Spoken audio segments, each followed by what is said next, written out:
Okay, so in this video, I'm going to show you how to actually invite a guest and how you can kind of test what this experience looks like yourself so that you're comfortable and confident walking your guests through any questions they may have when they get on Zencastr.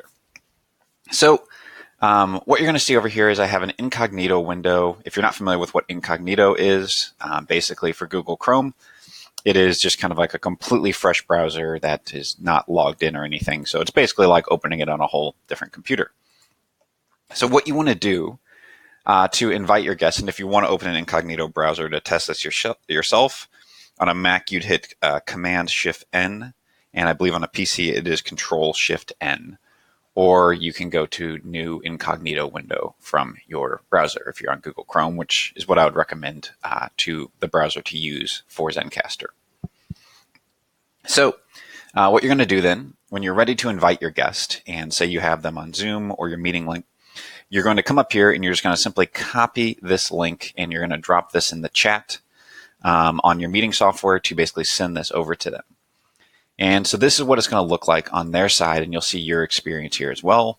You paste that link in, you go to that, and it's going to say enter your name to join. So I'm just going to type in guest here. And it's going to hit join. It is going to request microphone access, so it's going to be pretty straightforward. You're going to hit allow, and there we go. We now have this health test here. You're going to see there's kind of a warning here, something odd going on, which again, I wouldn't worry too much about this unless it's like red and failing or anything. And again, you'll see that now if I come over here to my window, so this is me, and over here, this is the guest. You're going to see that I see my audio levels, and I now see that the guest is in here as well. I can see warning, but I also see mic unknown for them. The mic thing, I don't know why. It sometimes shows the name, sometimes doesn't. Again, not perfect, but it tends to be pretty reliable. So what you want to then always instruct the guest to do, no matter what, is basically say, hey, can you please just click the gear in the top right and ask them to click this and just make sure they have the proper audio input selected and that they pick the proper microphone. So that's one thing you always want to do. Otherwise, it's very possible that, again, Zencastr could default to their internal microphone or anything like this. So that is all the guest needs to do, and they just need to keep this window open on their computer.